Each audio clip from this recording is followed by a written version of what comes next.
Haleluya, puji nama Tuhan Bapak Ibu Saudara, keluarga GPDI El Shaddai Magelang. Bersyukur bahwa pada saat ini kita dapat bertemu kembali di dalam Renungan 79. Mari terus mengalami pertumbuhan dengan Tuhan dalam 365 hari yang mengubahkan hidup Anda. Rise up, bangkit, bergerak, berdampak. Puji nama Tuhan Bapak Ibu Saudara, pada kesempatan saat ini kita akan kembali belajar bersama-sama firman Tuhan yang terdapat di dalam 2 Korintus pasalnya yang keempat di ayatnya yang keenam. Saya akan membacakan firman Tuhan ini bagi kita semua dan Bapak Ibu dapat menyimak di Alkitab masing-masing. Demikianlah kebenaran firman Tuhan, sebab Allah yang telah berfirman, dari dalam gelap akan terbit terang. Ia juga yang membuat terangnya bercahaya di dalam hati kita, supaya kita beroleh terang dari pengetahuan tentang kemuliaan Allah yang nampak pada wajah Kristus. Ya, puji Tuhan. Jadi Bapak Ibu yang diberkati oleh Tuhan, saya yakin dan percaya bahwa setiap orang pasti pernah mengalami yang namanya kegelapan di dalam hidup, yaitu baik secara jasmani ataupun secara rohani. Di dalam kegelapan kita tidak bisa melihat dengan jelas ya. Mungkin kita bisa saja mudah tersandung atau mungkin kita bingung arah mana yang harus kita lewatin. Tetapi Paulus menggunakan gambaran ini di dalam suratnya bahwa kehidupan tanpa Kristus adalah seperti berada di dalam kegelapan. Namun ada kabar baik bagi setiap kehidupan kita, karena Allah sendiri yang berfirman sejak awal penciptaan, yaitu di dalam Kejadian 1 ayat yang ketiga, jadilah terang. Firman itu bukan hanya menciptakan terang secara fisik, tetapi juga menunjukkan pada karya Allah yang membawa terang secara rohani di dalam hati manusia melalui Tuhan Yesus Kristus. Dan di dalam 2 Korintus pasal yang keempat di ayatnya yang keenam ini, Paulus menegaskan bahwa Allah yang menciptakan terang itulah juga yang bekerja di dalam hati kita. Dari gelap terbitlah terang, maka kita akan melihat bagaimana terang Allah bekerja di dalam setiap kehidupan kita. Puji nama Tuhan, kita akan melihat bersama-sama yang pertama, yaitu terang membuat bercahaya di dalam hati. Hati manusia adalah pusat kehidupan rohani setiap orang-orang umat Tuhan. Sebelum mengenal Kristus, hati kita ini gelap oleh dosa. Mungkin ada memiliki iri hati, kebencian, ketidakjujuran, hawa nafsu, amarah, kekecewaan, dan banyak lainnya. Tetapi Allah tidak pernah membiarkan kita untuk tetap hidup di dalam kegelapan itu. Allah tidak pernah membiarkan kita untuk kita terus tinggal di dalam hal-hal yang membuat kita jauh dari Tuhan. Dan Dia menyalakan terang itu melalui firman Tuhan dan juga Roh Kudus yang hadir dalam setiap kehidupan kita. Terang itulah yang membuat kita bisa melihat bahwa ada kebenaran, adanya kita mengerti Injil, kita peka terhadap suara Allah. Dan sama seperti mata kita tidak bisa melihat tanpa cahaya, bagaimana hati manusia tidak bisa mengenal kebenaran tanpa terang dari Allah. Jadi kita mau melihat bersama-sama bagaimana kita mau belajar untuk kita terus hidup sesuai dengan ketetapan-ketetapan yang Allah berikan. Kita menjauhi hal-hal yang tidak berkenan di hadapan Allah. Kita mulai hidup untuk sesuai dengan kebenarannya. Di dalam Efesus pasal yang kelima di ayat yang ke-8, dahulu kita adalah kegelapan, tetapi sekarang kita adalah terang di dalam Tuhan. Jadi saat kita mulai sadar bahwa dosa kita menyakiti Tuhan dan kita harus mau berbalik kepada Tuhan, kita mau bertobat, kita mau menyerahkan hidup kita kepadanya, dan itu adalah tanda awal untuk kita mau mengerti bagaimana Tuhan memberikan terang di dalam setiap kehidupan kita. Lalu di dalam poin yang kedua dikatakan bagaimana terang Allah bekerja dalam kehidupan kita, karena terang Allah itulah membawa kita pada kemuliaannya. Paulus menulis bahwa terang Allah bercahaya supaya kita beroleh terang dari pengetahuan tentang kemuliaan Allah yang nampak pada wajah Kristus.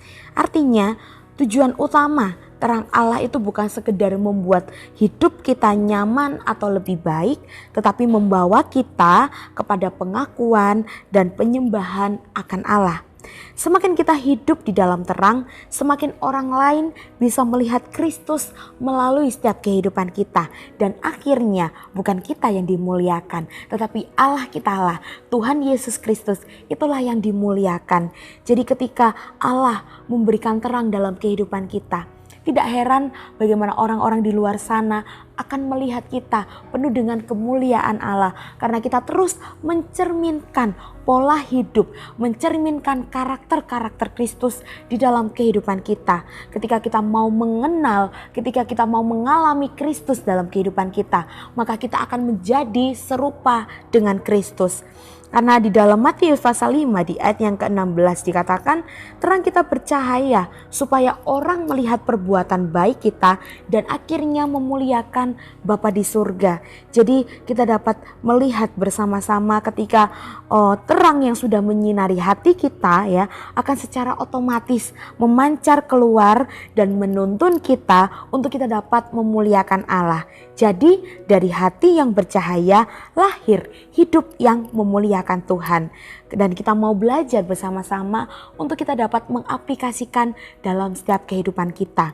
Yang pertama adalah mari kita belajar bahwa untuk kita mau di dalam setiap kehidupan kita sehari-hari mengampuni meskipun kita mengalami sakit hati ya, dan kita mau terus hidup berubah mengikuti setiap tuntunan-tuntunan yang terus Tuhan berikan dalam kehidupan kita.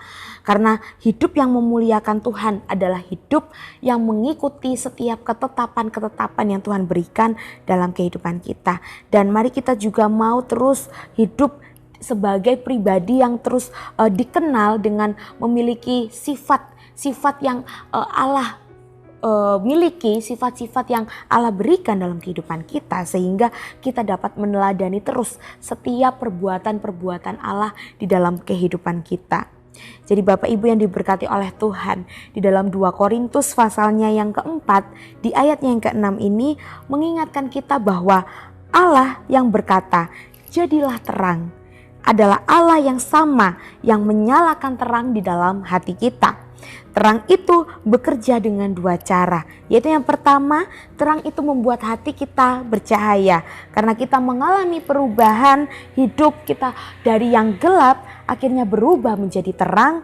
Dan yang kedua, terang itulah yang membawa kita kepada kemuliaan Allah karena hidup kita terus mau diarahkan untuk Kristus dan memuliakan Dia. Jadi mari kita merenungkan bersama-sama, apakah terang itu sudah bercahaya di dalam hati kita?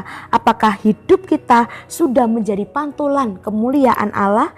Biarlah dari gelap benar-benar terbit terang, dan dari terang itu terus bercahaya melalui hidup kita bagi kemuliaan nama Tuhan. Puji nama Tuhan Bapak Ibu Saudara. Amin untuk kebenaran firman Tuhan pada saat ini.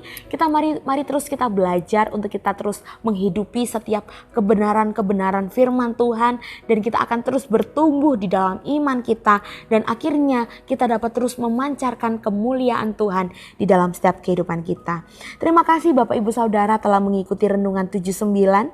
Kiranya dapat menjadi berkat bagi kita semua dan bagi Bapak Ibu Saudara yang ingin didoakan untuk pokok doa tertentu atau menceritakan kesaksian, baik itu mujizat kesembuhan atau pemulihan masalah keluarga, dapat disalurkan melalui chat WhatsApp di nomor 0813 2742 0088. Puji nama Tuhan Bapak Ibu, kita akan bersama-sama mengakhiri renungan pada saat ini dengan bersatu di dalam doa. Mari kita berdoa. Terima kasih Bapa yang baik atas kebenaran firman-Mu yang kembali mengajarkan kami untuk kami mau menghidupi setiap kebenaran-kebenaran-Mu. Kami mau hidup di dalam terang, kami ingin hidup terus mengikuti setiap ketetapan Tuhan sesuai dengan karakter-Mu Yesus.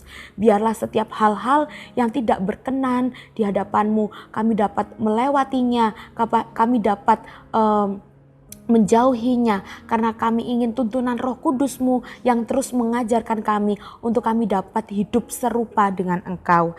Tidak ada seperti Engkau di antara para Allah ya Tuhan, dan tidak ada seperti apa yang Kau buat. Keluarga GPDI El Shaddai Magelang yang Kau jadikan akan datang sujud menyembah di hadapan-Mu ya Tuhan, dan akan memuliakan nama-Mu.